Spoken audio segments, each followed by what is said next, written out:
about the guitar first. It's an aluminum strap style body. It's got a few spots on it right here by the neck cavity. It could be probably filed down a little bit and brushed up in the corner. Pickup cover, or pickup guard, or the pick guard rather, it's not perfect. It was made by me. We rounded out this spot right here that way to go around the pneumatic bridge on both sides, and it's not perfect, but you know, it's pretty close. It's the first one you'll ever see like that.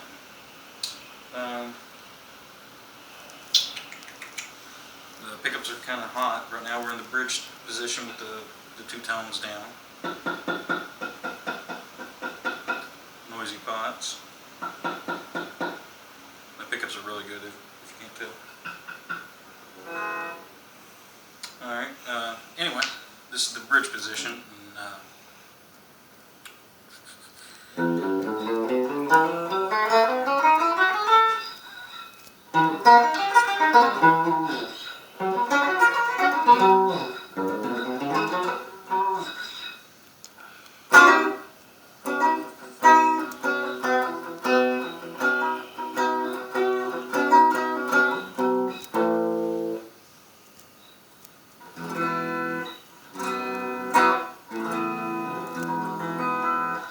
Intonation's slightly out.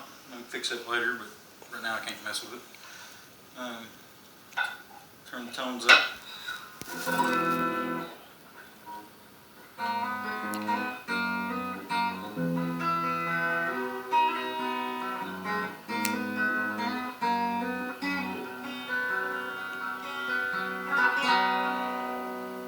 The notes will just ring out on the guitar.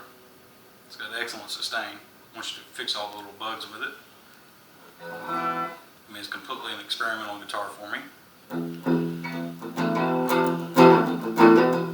No.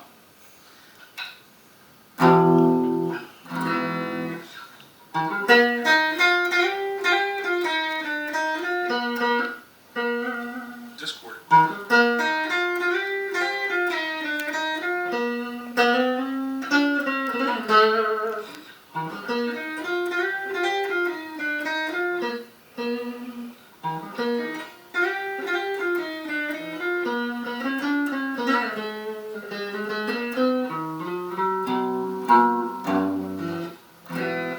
Probably doesn't help that these strings are probably about 2 years old.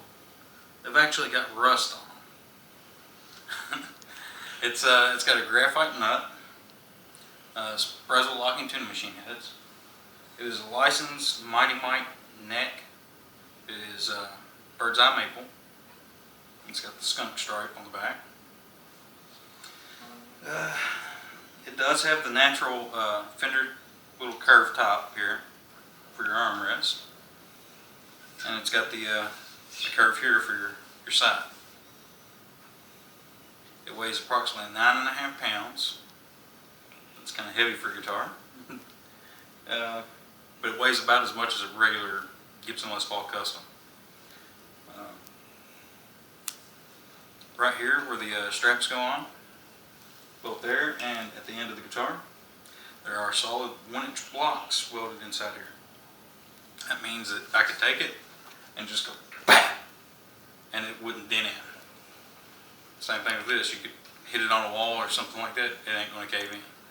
It's built out of 1/8-inch material aluminum, which means unless you took a sledgehammer to it, it's probably not going to paint.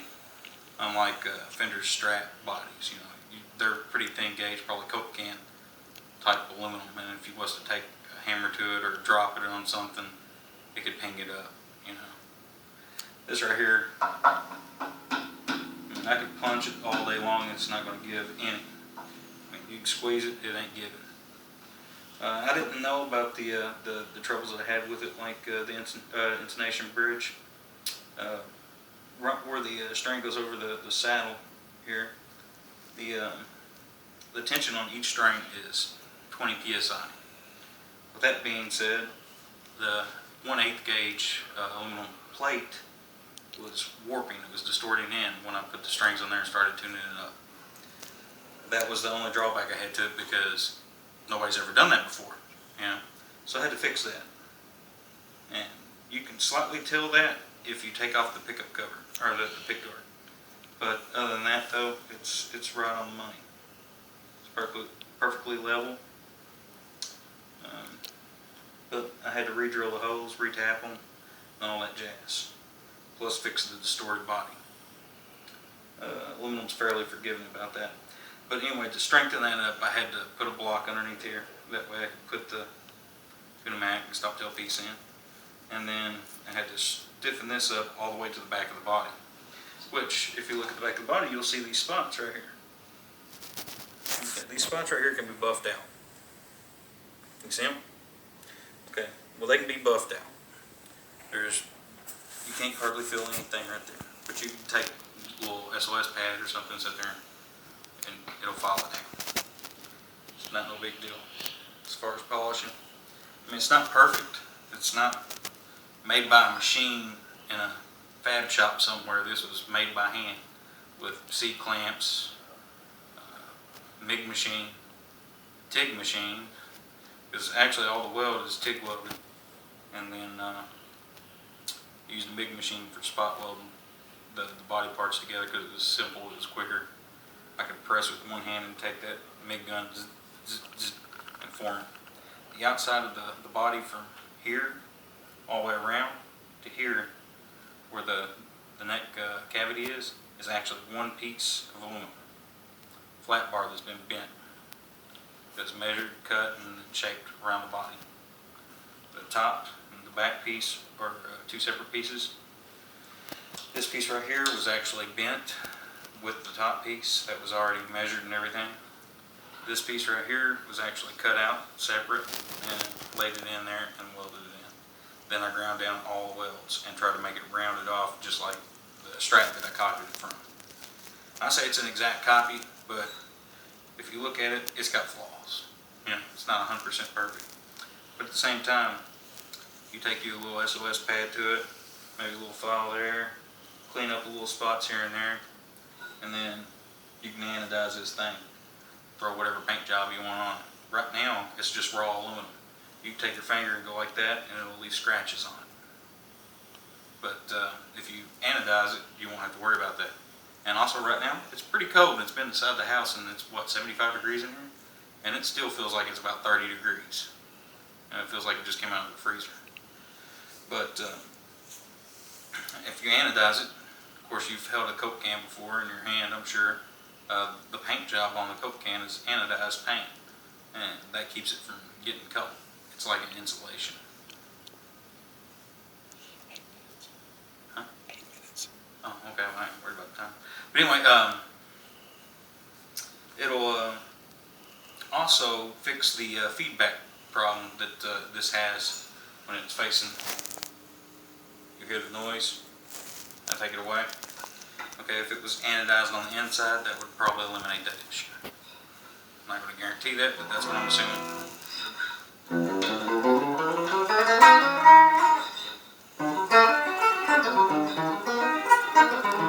It's got a little bit of fret buzz that needs to be set up. Like I said, it ain't been played in like 2 years. But intonation, set up job, and it should be ready to rock and roll.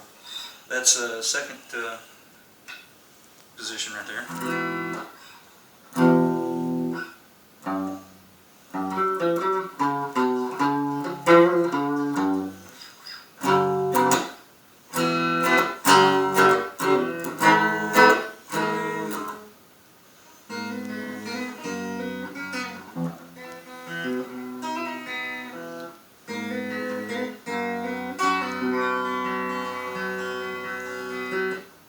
This also is it's a light gauge string and they're rusted. Like I said, they're old strings, very old. If there were new strings, that might fix the intonation problem. Because I'm pretty sure I had the intonation set perfectly. But you know how old strings are, they'll discord a little bit. I mean, they're pretty close on C, G. The D is discording a little bit. It's pretty dead on C. And G's. Well, the big E sounds off. But anyway, next position. This is the middle pickup.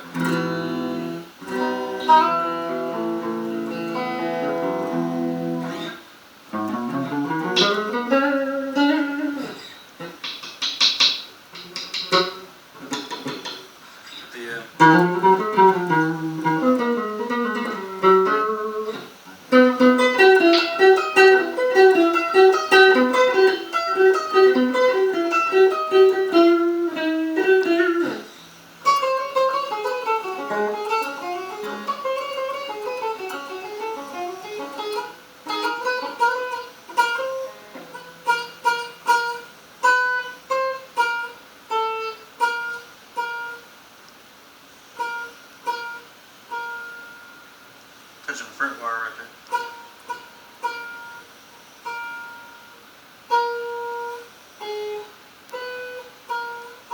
Looks like I got a high fret wire. I may have to take a little file to that.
Switch over to distortion, flop all this back down, run through it again.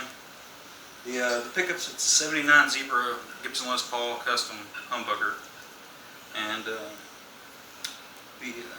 middle and the neck are Texas Specials, and of course it's the middle and neck Texas Specials that are in there. 5-way toggle. The knobs came off of eBay. I don't even know where I bought them from, but somebody on eBay was selling them, but they're metal like that. I was actually going to put a aluminum 5-way toggle switch knob on there if I could find one or make one, but I figured it'd probably be easier to just find somebody that makes them. Pop it on there, because I thought that would set it off.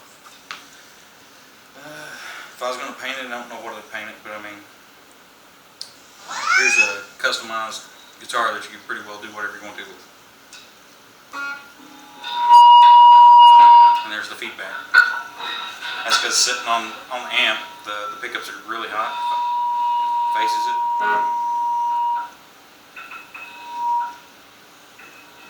I mean, it goes right through the bottom.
Okay,